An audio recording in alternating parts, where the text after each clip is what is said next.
onda sinusoidal, y vamos a ver lo que hace toda una onda sinusoidal, pero a través de la conmutación es que se cambia el sentido de la corriente cuando pasa frente al otro polo. Ustedes ya lo han visto esto en la parte teórica, ¿verdad? Lo han desarrollado más en detalle.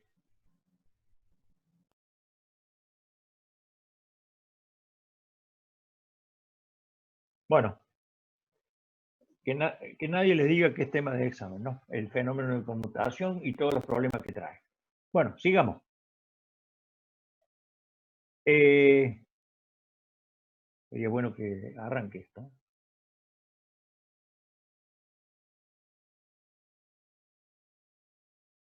Bueno, acá está lo mismo, digamos, con lo que ocurre en la fuerza electromotriz generada en la espira. Fíjense que tiene la onda sinusoidal, el lado rojo cuando corta el polo norte, el lado verde cuando corta el polo sur, el inducido, y a través de las escobillas, o a través de la conmutación que se da en las escobillas, cómo es la tensión que sale en la carga. Acá está más clara el esquema, ¿sí? Esto es lo que ocurre en la fuerza electromotriz generada en la espira, y acá está la tensión que está aplicada a la carga. Cómo sale, entre comillas, rectificada, ¿sí? Cómo se hace la conmutación en la escobilla para que salga rectificada. ¿Se ve? ¿Está claro? Sí, ingeniero, sí se ve. Bueno, este tema que sigue acá es estrella y polígono de tensiones, que es el trabajo práctico número 4. En el trabajo, digamos, en la guía, los trabajos prácticos 1, 2 y 3 eran de arrollamientos, ¿sí? Arrollamientos imbricados sencillo en el 1, arrollamientos múltiples en el 2, arrollamientos ondulados en el 3, y en el 4 entramos a lo que es estrella y polígono de tensiones, que es la parte de cómo se interpreta la generación de la fuerza electromotriz, y cómo se diagrama, cómo se hace el diagrama de esa fuerza y cómo se interpretan, lo que decíamos recién, la generación de cada uno de los elementos de bobina. Aquí en este gráfico que tenemos aquí a la izquierda arriba, tenemos una máquina bipolar, es decir, con dos polos, que está indicando cómo es el circuito magnético de esa máquina funcionando en vacío. Es decir, no hay corriente, no hay nada de corriente por los conductores. ¿Qué sucede? Las líneas salen, como dijimos nosotros, del polo norte y van hacia el polo sur, ¿sí? En este esquema. Si ustedes se fijan, en el recorrido que va a tener todo esto, tenemos un ángulo alfa, hacemos el estudio en este momento. Aquí va a estar cuando lo que vamos a estudiar, cómo es el campo en este entrehierro, cómo es la inducción magnética en el entrehierro.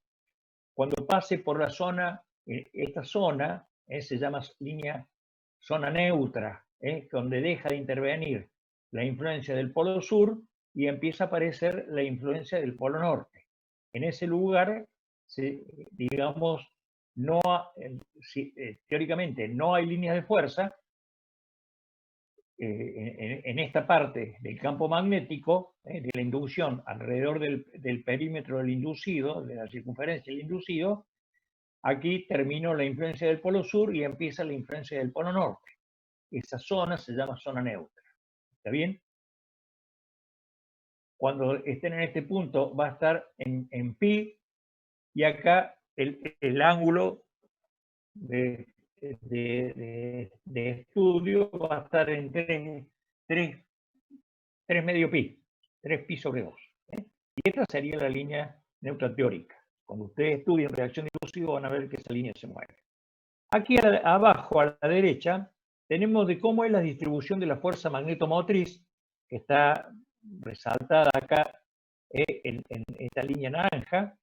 ¿Y cómo es la inducción magnética en el entrehierro? La inducción magnética en el entrehierro es constante aquí, abajo de cada polo, la toma constante, y disminuye rápidamente y se hace cero en la zona neutra, que es lo que está dibujado acá. Si ustedes se fijan, haciendo el estudio en el polo sur, entre pi sobre 2, entre 3 medio pi y pi sobre 2, entre este punto y este punto, estamos estudiando la inducción en esta zona, en el entrehierro. Entre este punto y este punto, se considera que en toda esta zona es constante. De ahí es esta parte, como está dibujado con una línea horizontal. Y en la medida que se va, cuando se aleja del polo, cae bruscamente y cuando llega a la zona neutra, pasa por cero. Se hace cero en la zona neutra. La línea magenta es la de la inducción en el entrehierro. Estudiando el polo sur. En el polo norte, fíjense, en el 3, empieza en el 3 medio pi, 3 pi sobre 2, y la influencia del polo norte llega hasta el pi sobre 2. Fíjense, 3 medio pi, y en el ciclo siguiente aparece en pi sobre 2. La línea magenta también pasa por cero. Aquí termina el polo norte, empieza el polo sur. Todo esto es el estudio de la inducción magnética en el entrehierro, ¿sí? Es decir, cuando está bajo los polos, la considera constante. ¿Está claro? Sí. Esa curva, que es forma trapezoidal, se puede descomponer en una serie de curvas armónicas, en la fundamental y en todas las de orden superior. Para interpretar el estudio, se van a despreciar las de orden superior, entonces para que quede todo como si fuera, para considerar la inducción en el entrehierro debajo de los polos, decimos que está distribuida sinusoidalmente. En este caso es para un par de polos. Todo el estudio lo vamos a ver de acuerdo a cómo le corresponde una sinusoide completa de la curva de la inducción para cada par de polos. Acá teníamos un solo par de polos. Cuando la máquina tiene P pares de polo, entonces en la circunferencia del inducido caben P sinusoides. ¿Está bien? Cada par de polo va a tener su propia sinusoide. Cada circuito magnético va a tener su propia curva. Y la sinusoide completa corresponde a 2 pi radianes o 360 grados. ¿Está? Geométricamente, la periferia del inducido corresponde a 2 pi radianes o 360 grados.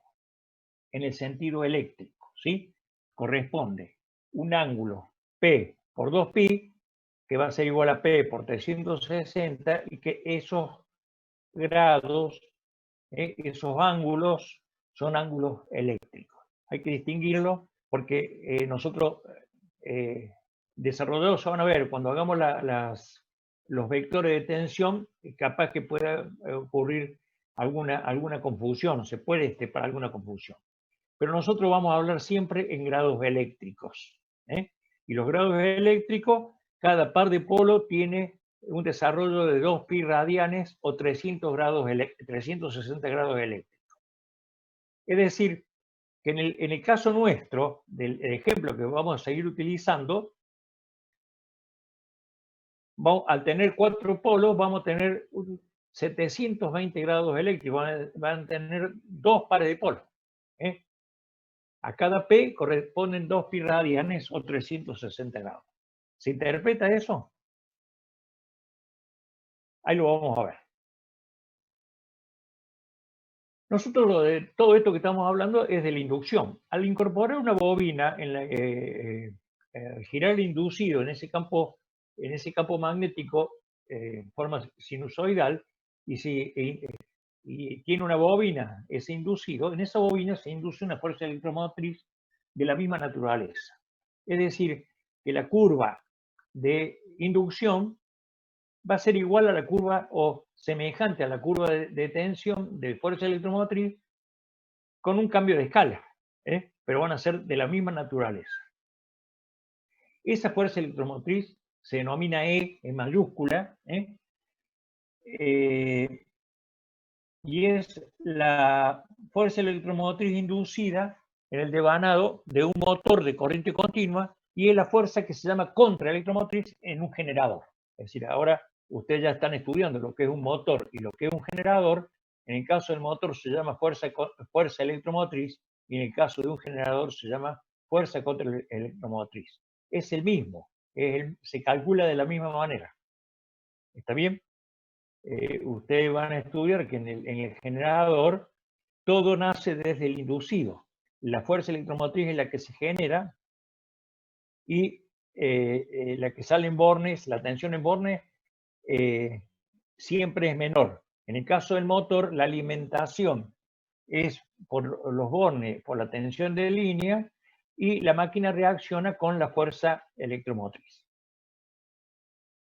Por ley de Faraday, la fuerza electromotriz es igual a B por L por B, la famosa fórmula de Faraday, donde B es inducción, L es la longitud del conductor que corta la línea de fuerza, y B la velocidad de desplazamiento del conductor. Como la máquina ya está construida, L y se maneja y se mueve a la misma velocidad, L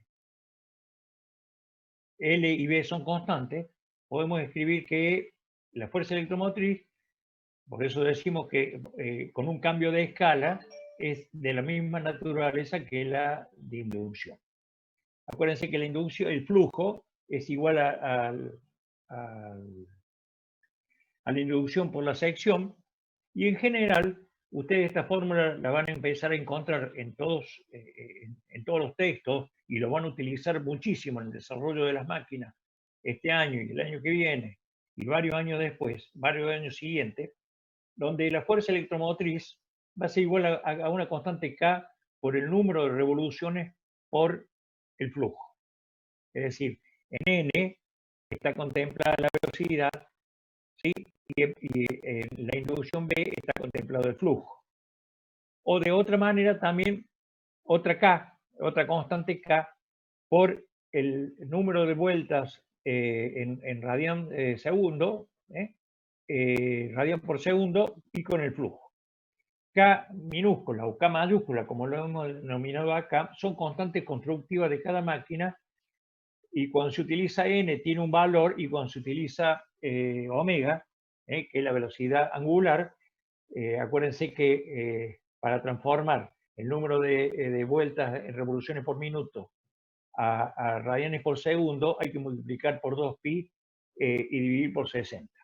Entonces, de ahí es que esa constante no son iguales, de acuerdo si se utiliza RPM o se utiliza la velocidad angular omega. ¿Está entendido? Por eso la constante de la máquina, que tiene que ver con el número de polos, que tiene que ver con la sección, digamos, la parte del núcleo magnético, con el número de ramas en paralelo, todos esos números son los mismos, en la misma máquina.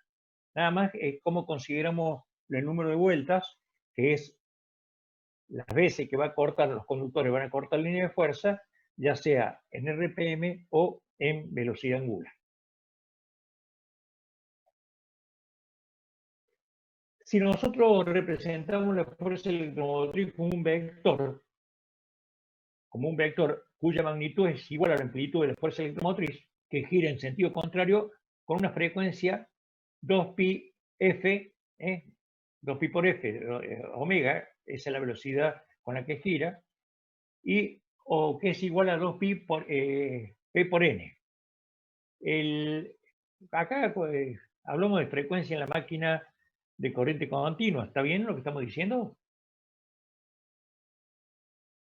La frecuencia para las máquinas de corriente alterna.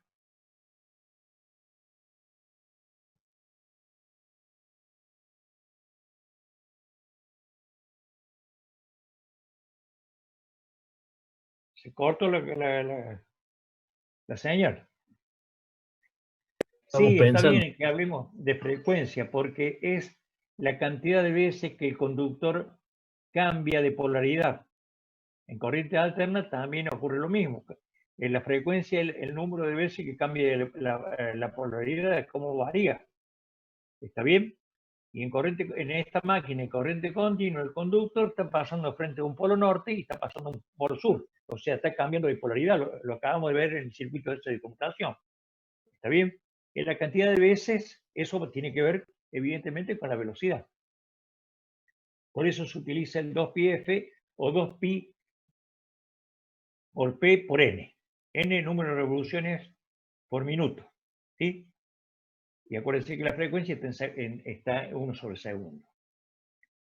La proyección de ese vector E, de la fuerza electromotriz, sobre el eje de ordenada, nos da el valor instantáneo de la fuerza electromotriz que se denomina, en cada instante, se denomina E minúscula. Y la máxima se va a llamar E mayúscula. Las secciones están, los conductores, ustedes han visto que están devanados regularmente en la periferia, la circunferencia del inducido, y cada una de las bobinas está desplazada respecto de la otra un determinado ángulo. En este esquema que está aquí a la izquierda abajo, cada uno de estos vectores que se mueven, es decir, cada uno de estos, cuando un vector tiene movimiento o tiene desplazamiento, se denomina fasor. Cada uno de estos vectores que se está desplazando, en este caso un ángulo alfa, fíjense, en este punto, si hacemos la proyección sobre la ordenada, esto es lo que genera el conductor cuando está en este punto. Y cuando esté en esta posición, está generando el máximo, ¿sí? Tomando este sentido de giro. Ese ángulo alfa se mide el número número de polos, de pares de polos, B por 360 sobre K, cada número de ranura. Pero este número está indicado de esta manera, es genérico, ¿sí? Cuando usamos 360 grados, lo desarrollamos en grados eléctricos. Cuando usamos 2pi, esto está copy pegue mal hecho, en realidad están en radianes eléctricos. Este segundo, cuando es 2pi, esto está en radianes eléctricos, lo tendríamos que corregir. ¿Sí? Corríjanos ustedes, por favor, en el apunte. Aquí, cuando se utiliza 2pi, está en radianes eléctricos. Cuando se utiliza 360, está en grados eléctricos. Este es un error del que lo hizo y que es el que habla, ¿no? Corríjanlo, por favor. Bueno, esto es lo que estábamos diciendo ahora, ya yéndonos un poco a la máquina que nosotros estábamos trabajando sobre cuatro polos. En el primer juego de polos, en el primer par de polos, tenemos un desarrollo hasta 2pi o 360 grados. Aquí está bien. Cuando hasta acá son 360 grados eléctricos o 2pi eléctrico. Como tiene dos pares de polo, en el otro polo se repite la misma situación. Entonces, la periferia del inducido, en este caso, que tiene 4 pares de polo, los conductores, la fuerza, la inducción va a tomar esto que estamos viendo acá, dibujado distante, sería el entrehierro. En función de esa inducción, las bobinas que estén en esa zona van a estar generando con esta onda sinusoidal. Acá está bien dibujadita todo en el escritorio, ¿no? En realidad es casi, digamos, se aproxima bastante. Esto nos sirve para indicar que evidentemente cuando nosotros estemos haciendo el estudio frente al polo, en el centro del polo norte, se supone que es donde hay mayor cantidad de líneas de fuerza. Y en la medida que nos vamos alejando del centro, siempre girando en aquel sentido, ¿no? Moviéndonos en aquel sentido. En la medida de que nos vamos girando, que nos vamos alejando del centro, esa inducción va bajando. Y es lo que se está indicando acá. En este punto, la fuerza electromotriz es máxima, máxima positiva y, en este caso, máxima negativa. ¿Está bien? Esto es lo que está ocurriendo en los conductores que están pasando por el entrehierro de la máquina. No es la salida de la máquina. ¿Se entiende? No está conmutado todavía. Esto es lo que está pasando en los conductores, en las bobinas. No está hecha la conmutación. Cuando se haga la conmutación, esta pasa a estar en esta posición, como veíamos en el grafiquito de la conmutación. Bueno, si nosotros lo proyectamos sobre el eje de ordenadas, podemos desarrollar cuánto vale la fuerza electromotriz, el vector de fuerza electromotriz máxima. Cuando sea este proyector va a estar acá, este va a estar en la misma posición, por aquí va a pasar por 0, cuando cambie el sentido, la medición la vamos a hacer sobre este lado, y en el próximo par de polos se empieza a repetir todo lo que estamos estudiando acá. ¿Se interpreta?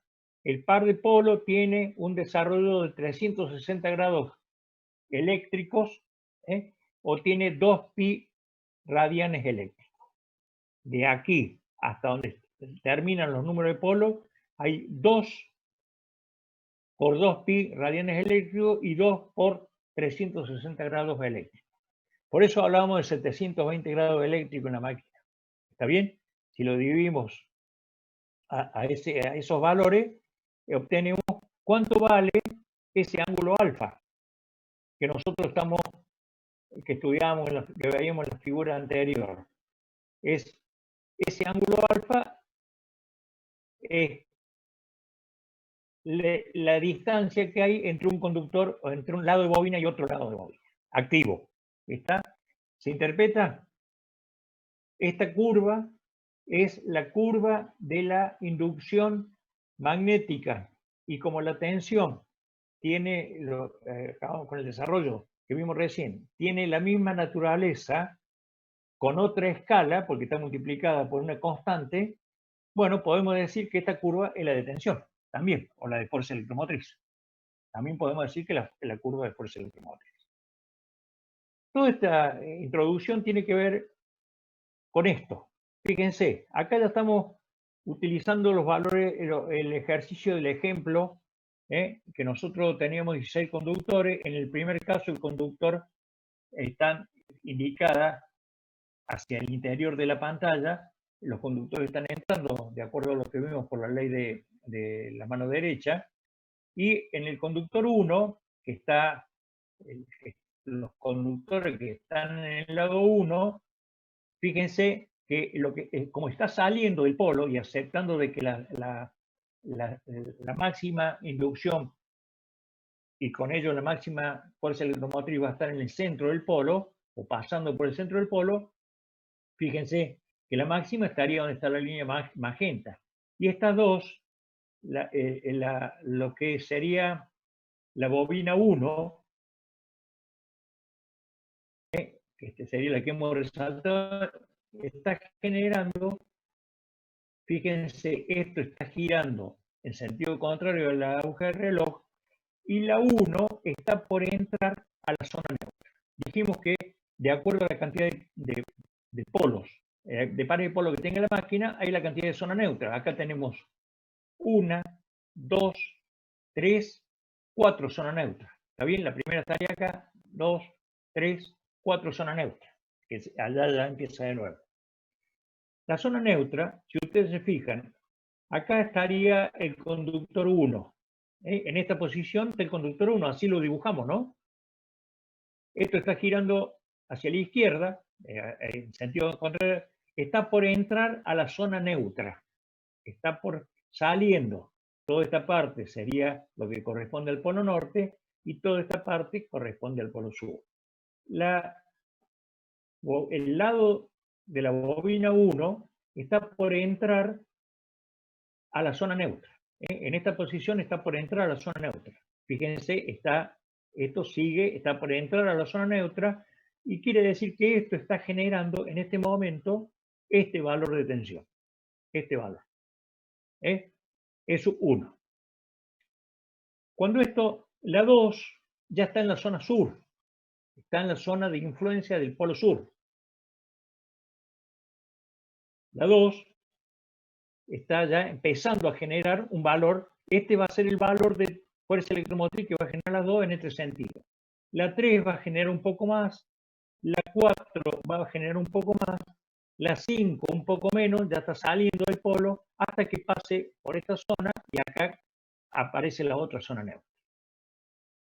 Se repite porque, es decir, el conductor 6, la bobina 6, ya pasó la zona neutra, y está alcanzando esta posición. Si yo hago la proyección de todo esto, me fui para atrás. Si hago la proyección, esta fuerza electromotriz de la 1 y de la 6 es la misma. La 1 y la 6 toman el mismo valor y están bajo el mismo polo. ¿Están bien? La 7 está en el polo norte, la 8 está bajo el polo norte, la 9 está saliendo y ahora se empieza, tiene la misma posición relativa y quiere decir que da otra vuelta con las mismas posiciones los vectores estos que están girando. ¿Se interpreta? Acá un poco... Profe, Sí. Ahí tendría que dar 2 vueltas los vectores. Claro, es decir, cada uno de los conductores da una vuelta. Lo que pasa es que el 1 y el 9 están en la misma posición relativa. Cumplen la misma función, nada más que uno está bajo un juego de polo y el otro está bajo otro juego de polo. Por eso los veo encimados acá. ¿Está bien? Por eso pongo 1 y 9, que están encimados. Claro. El 2 y el 10 ocupan la misma posición, tanto en el primer juego de polo como en el segundo juego de polo. Por eso a los vectores los veo encimados. El 2 y el 10 están uno encima del otro, como si fueran, tiene que estar dos, y evidentemente pasan 2 veces frente a un mismo polo. Pasan 2 veces frente a un norte y 2 veces frente a un sur. ¿Está claro?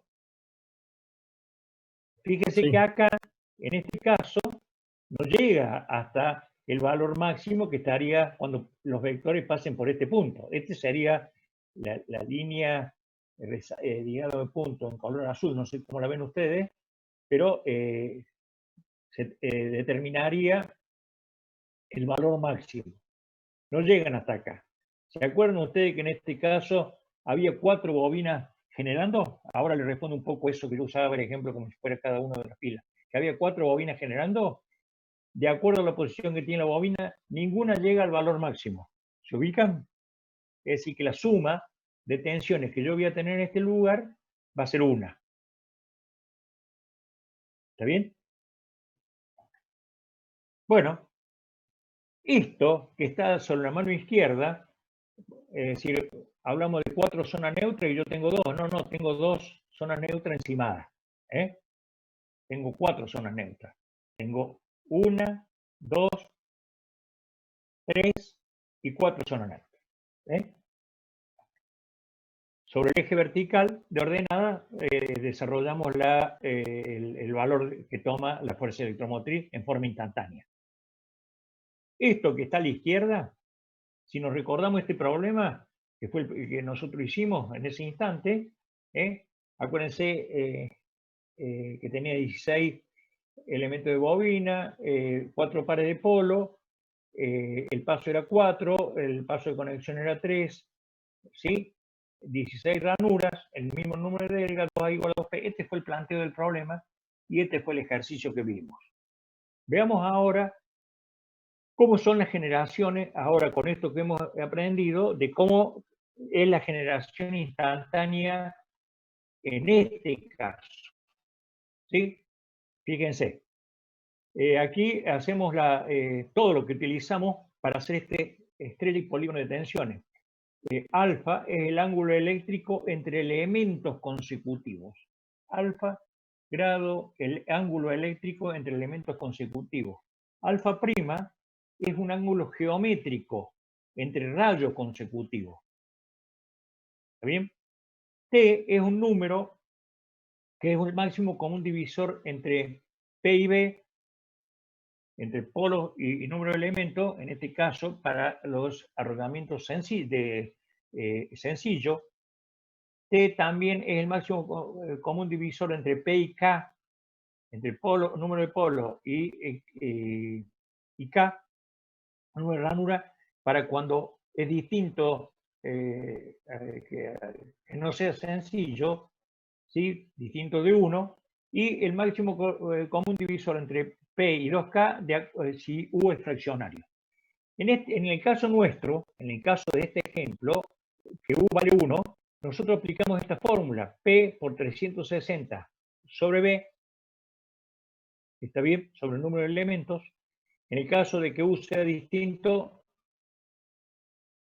dividimos el mismo valor sobre K, y en el caso de que U sea fraccionario, utilizamos 2K.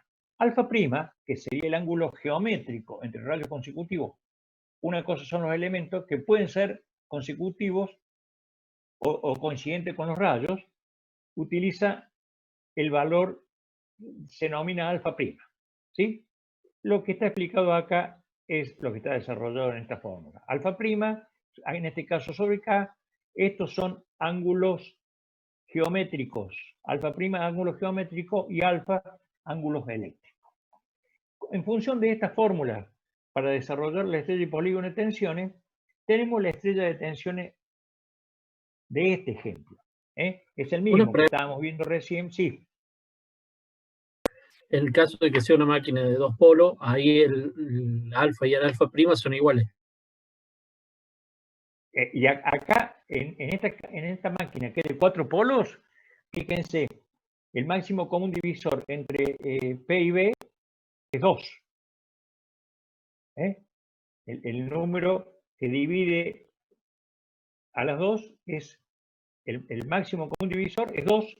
Entonces, hacemos la operación P por 360 sobre B, 720 sobre 16 da 45 grados. Es decir, que el ángulo alfa entre elementos consecutivos es 45 grados. El ángulo alfa entre elemento consecutivo, el elemento 5 y el elemento 6, hay 45 grados. ¿Está bien? Entre el 5 y el 7 hay, entre el 6 y el 7 hay 45 grados. Si ustedes se fijan, del 5 y el 7 hay 90 grados. Y entre el 1 y el 5 hay 180 grados. ¿Está bien? Lo mismo ocurre, en este caso es coincidente con los grados geométricos. Estos son grados eléctricos y a la vez coinciden con los grados geométricos. Este esquema se llama estrella de tensión y la posición de los vectores está de acuerdo a cómo están generando en el instante que hacemos el estudio. A partir de acá, cuando yo, digamos, en el diseño, cada uno de estos vectores lo vamos trasladando en forma paralela, y acuérdense, vuelvo al arrollamiento, al esquema eléctrico. Acuérdense que el lado 1, la bobina 1, el principio, el final de la bobina 1 se conectaba con el principio de la bobina 2, a través de la delga 1-2. ¿Se acuerdan de eso? La 2 con la 3 con la 4. ¿Se acuerdan? Es lo que vimos. Sí, lo vimos en la clase pasada. En el arrollamiento.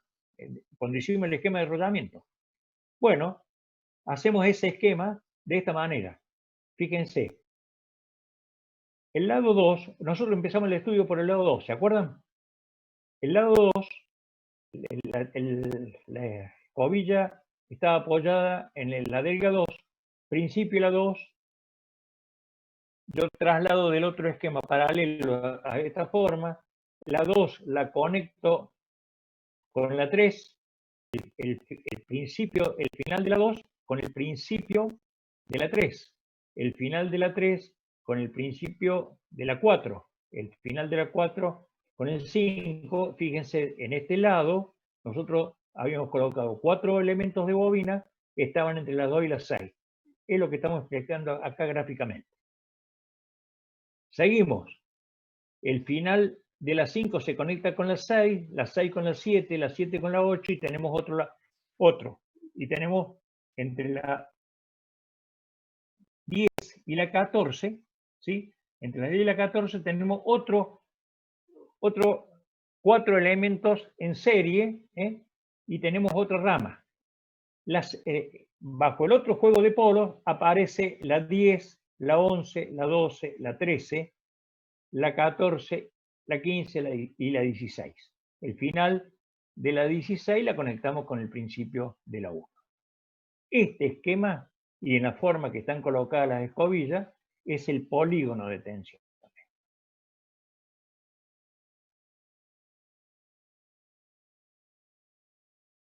¿Complicado?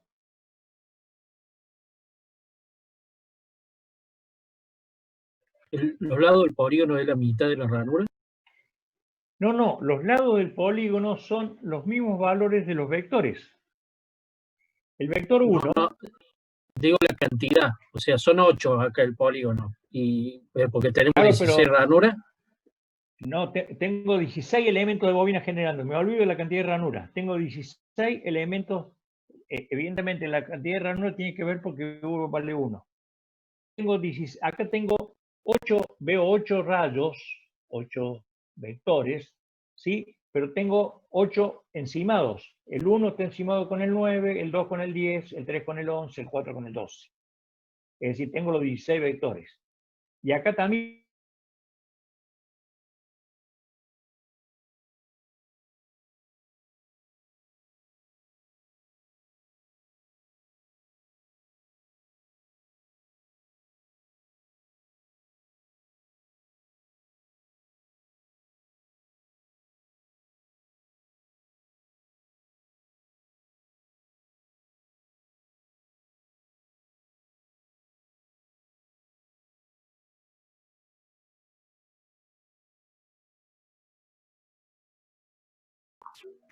Ingeniero, queda un minuto, nos volvemos a reconectar.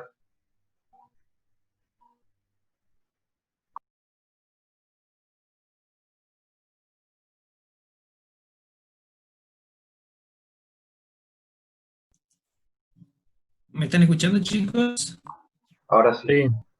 Bueno, sé que lo perdimos al ingeniero Barrio Nuevo, así que debe haber tenido un problema él con su internet. Si les parece, nos reconectamos a ver si logramos conectarnos de nuevo con él.